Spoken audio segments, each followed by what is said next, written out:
नमस्कार दोस्तों, स्वागत है सभी का एक बार फिर से आपके अपने learning platform exam view classes पर। गाइस, बहुत से स्टूडेंट्स के कमेंट्स रिसीव हो रहे थे कि जेबीटी का कोर्स करने के बाद उनके पास यहाँ पर कौन कौन से करियर ऑप्शन रहते हैं।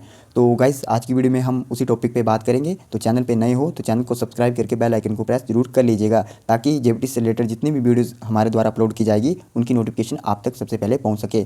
तो गाइस देखिए, अगर आप किसी भी सेक्टर की बात की जाए तो प्राइवेट और गवर्नमेंट यहाँ पर दो ऑप्शन आपके पास जो है वो रहते हैं। गाइस, अगर जेबीटी के बाद देखा जाए तो जेबीटी के बाद जो है वो आप यहाँ पर प्राइमरी टीचर बनने के योग्य हो जाते हो। देखो दोस्तों, प्राइमरी टीचर बनने के लिए आपको कुछ स्टेजेस हैं जिन्हें पार करना होगा। अगर हिमाचल में बात करूं दोस्तों, तो जैसे ही आप जेबीटी कोर्स में एडमिशन ले लेते हो उसके बाद यहाँ पर आप जो है वो जेबीटी टैट के लिए एलिजिबल हो जाते हो। दोस्तों, ये जेबीटी टैट साल में प्रत्येक वर्ष 2 बार यहाँ पर Himachal Pradesh board of school education द्वारा आयोजित किया जाता है। आपने मानो आज एडमिशन लिया, अगले ही दिन ये इसकी नोटिफिकेशन आ जाती है टैट एग्ज़ाम की, तो आप उसके लिए एलिजिबल हो जाते हो। तो जैसे ही आप जेबीटी टैट कर लेते हो, ये जस्ट क्वालिफाइंग नेचर का होता है। 150 मार्क्स का ये आपका रहता है। इसमें आपको सिर्फ 90 मार्क्स लाने हैं अगर आप जनरल कैटेगरी से हो। अगर आप SC ST से हो या OBC तो फिर आपको यहाँ पर जस्ट 83 मार्क्स लाने होते हैं।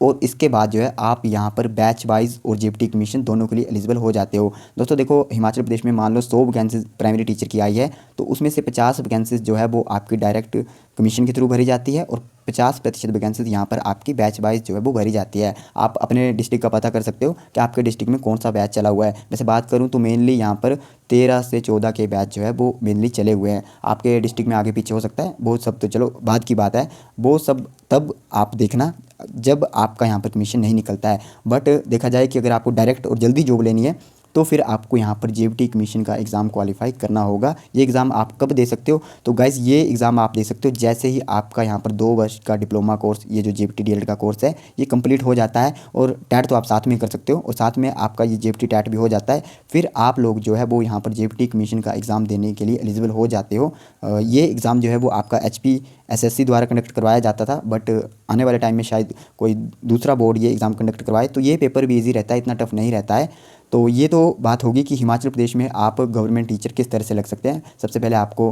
कोर्स में एडमिशन लेनी है, उसके साथ साथ में आपको जेबीटी टैट करना है, और जैसे ही आपका कोर्स हो जाता है, आपका टैट हो जाता है, फिर आप जेबीटी कमीशन के लिए यहाँ पर एलिजिबल हो जाते हो। उस एग्ज़ाम को दीजिए और जैसे मेरिट लिस्ट में आपका नंबर आता है तो आप यहाँ पर हिमाचल में प्राइमरी टीचर बन जाते हो। और अगर आपसे मानो कमीशन नहीं होता, बहुत से स्टूडेंट नहीं कर पाते हैं, तो फिर दूसरा ऑप्शन है आपके पास बैच वाइज। बैच वाइज के लिए आपको वेट करना पड़ेगा। अब कितना वर्ष वेट करना पड़ेगा उसके बारे में हम कुछ भी नहीं कह सकते, क्योंकि कई बार तो ऐसा होता है कि 3-3 4-4 साल तो यहाँ पर वैकेंसीज ही देखने को नहीं मिलती। तो मैं यही प्रेफर करूँगा कि जितना जल्दी हो सके आप लोग यही सोचिएगा कि आप लोगों को कमीशन यहाँ पर क्वालिफाई करना है। गाइस, ये तो बात होगी कि हिमाचल प्रदेश में आप किस तरह से प्राइमरी टीचर लग सकते हो सरकारी में। अब बात करते हैं कि सेंटर में आपके पास क्या ऑप्शन रहता है। तो गाइस देखिए, अगर आपने यहाँ पर जैसे ही अपने कोर्स में एडमिशन ले ली है और आपके पास सिर्फ +2 है, फिर आप यहाँ पर CTET पेपर 1 देने के लिए एलिजिबल हो जाते हो।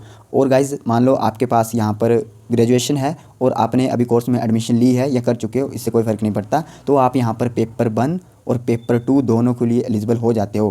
गाइस देखो, जो लोग पेपर 1 क्वालिफाई करेंगे वो यहाँ पर कक्षा 1 से 5 तक पढ़ाने के लिए एलिजिबल होते हैं, और जो लोग ग्रेजुएशन प्लस डीएलएड है वो लोग यहाँ पर कक्षा 1 से लेकर 8 तक पढ़ाने के योग्य हो जाते हैं। यानी कि आपको पेपर 1 और पेपर 2 दोनों क्वालिफाई करना है अगर आपको 8वीं क्लास तक के बच्चों को यहाँ पर पढ़ाना है। अब ये तो बात होगी कि CTET किस तरह से होता है। अब बात करते हैं कि CTET के बाद यहाँ पर आपके पास कौन कौन से करियर ऑप्शन रहते हैं। तो गाइस, जैसे कि मैंने आप सभी को बताया था कि किसी भी सेक्टर में आपके पास 2 ऑप्शन रहते हैं। एक तो हो गया आपका प्राइवेट और दूसरा हो गया आपके पास गवर्नमेंट। दोस्तों देखो, अगर आप लोग सबसे पहले बात की जाए गवर्नमेंट की, तो देखो यहाँ पर आपके पास अलग अलग तरह के ऑप्शन रहते हैं। एक तो आप दूसरे स्टेट में अप्लाई कर सकते हो। जैसे बात करूँ यूपी में, तो यूपी टैट के बाद वहाँ पर टीचर्स की जो भर्ती है वो सुपर टैट के एग्ज़ाम के बाद यहाँ पर करवाई जाती है, सुपर टैट के थ्रू यहाँ पर करवाई जाती है। तो जितने भी लोग CTET क्वालिफाई कर लेते हैं, पेपर 1 2 जो भी हो, अगर पेपर 1 करते हैं तो फिर सुपर टैट के थ्रू जो प्राइमरी टीचर्स की भर्ती होगी उसमें आप बैठ सकते हो। और अगर आप पेपर 1 2 दोनों कर लेते हो तो फिर जो 8वीं कक्षा तक के जो TGT रखे जाएंगे उनके लिए भी आप यहाँ पर जो एग्ज़ाम है वो भर सकते हो। तो ये तो बात होगी यूपी में। इसके अलावा आप राजस्थान का रीट भी भर सकते हो। उसके अलावा आप हरियाणा में भी भर सकते हो। हालांकि अब हरियाणा सरकार ने सीटेट वालों को यहाँ पर इनवैलिड कर दिया है, बट आने वाले टाइम में हो सकता है कि फिर से जो है वो सीटेट वालों को एग्ज़ाम देने का मौका मिल जाए। इसके अलावा और भी बहुत सी स्टेट्स हैं दोस्तों जहाँ पर आप सीटेट के बाद डायरेक्ट अप्लाई कर सकते हो। बिहार, एमपी, महाराष्ट्र वगैरह में भी आप इजीली अप्लाई कर सकते हो अगर आपने सीटेट किया है। ये फ़र्क नहीं पड़ता है कि पेपर 1 हो या 2, कोई भी हो, आप एलिजिबल हो वहाँ के फॉर्म भरने के लिए। हालांकि आपको वहाँ का कोटा नहीं मिलेगा। अब बात करते हैं कि सेंटर में क्या क्या ऑप्शन है। दोस्तों देखो, सेंटर में आपके पास यहाँ पर 2 से 3 ऑप्शन है। एक तो आप केबी, जो आपके केंद्रीय विद्यालय स्कूल होते हैं, सबसे बेस्ट है दोस्तों जेबीटी के बाद ये ऑप्शन आपके लिए। तो आप इसका एग्ज़ाम क्वालिफाई कर सकते हो, इसके एग्ज़ाम के लिए एलिजिबल हो जाते हो। इसके साथ साथ ही आप DSSS भी, सभी को पता है कि दिल्ली जो है वो एक यूटी है, तो इसमें जितने भी फॉर्म आते हैं हर स्टेट के कैंडिडेट यहाँ पर अप्लाई कर सकते हैं और उन्हें यहाँ पर अपनी कास्ट का भी प्रॉपर रिजर्वेशन जो है वो देखने को मिल जाता है। इसके अलावा आप आर्मी पब्लिक स्कूल के, जितने भी आर्मी के पब्लिक स्कूल रहते हैं वहाँ पर अप्लाई कर सकते हो। और साथ ही में और भी 1-2 एजेंसीज़ है AWES करके, वहाँ पर भी आप एलिजिबल हो जाते हो। ये तो बात होगी दोस्तों गवर्नमेंट की। अगर प्राइवेट सेक्टर की बात की जाए तो देखो दोस्तों, बहुत से इंस्टीट्यूट ऐसे भी हैं, बहुत से स्कूल ऐसे भी हैं जो आपको गवर्नमेंट से भी अच्छी सैलरी जो है वो यहाँ पर प्रोवाइड करते हैं। बट उसके लिए यहाँ पर आपके पास पहले तो HP-TET भी होना चाहिए, साथ ही में आपका यहाँ पर CTET भी होना चाहिए, और तीसरा और मेन जो है वो है कि आपकी यहाँ पर लैंग्वेज पे अच्छी पकड़ होनी चाहिए। अगर आपकी इंग्लिश लैंग्वेज पे अच्छी पकड़ है, फिर आपको यहाँ पर अच्छे पैकेज जो है वो देखने को मिल जाते हैं। बहुत से अच्छे स्कूल हैं जो आपको इस तरह से जॉब प्रोवाइड करवा देंगे।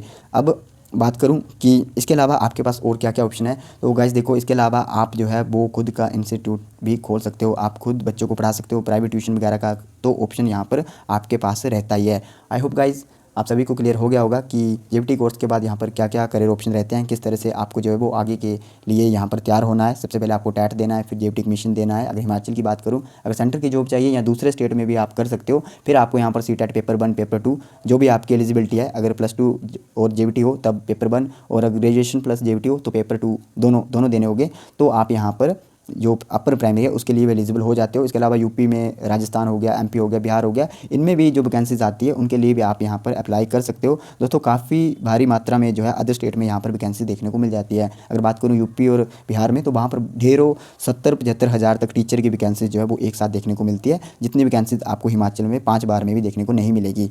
तो आई होप आपको ये सारी चीज़ें क्लियर हो गई होगी। अगर फिर भी कोई डाउट है कि टेट की तैयारी किस तरह से की जाती है, इसके जेबीटी कोर्स की फ़ीस वगैरह क्या रहती है, कितना खर्च आएगा, इसका सिलेबस क्या रहेगा, तो इस तरह का जो भी डाउट आपके माइंड में हो आप कमेंट बॉक्स में बता सकते हो। और अगर आपको इस कोर्स को करने के लिए जो आपकी प्रवेश परीक्षा होगी, जो कि अभी 10 जून को निर्धारित हुई है, उसके लिए कोई हेल्प चाहिए तो आप हमें 9015243039 पर DM या डायरेक्ट कॉल भी कर सकते हैं। हम अपनी तरफ से जितना होगा आपकी हेल्प करने की पूरी कोशिश करेंगे। तो धन्यवाद। जय हिंद, जय हिमाचल।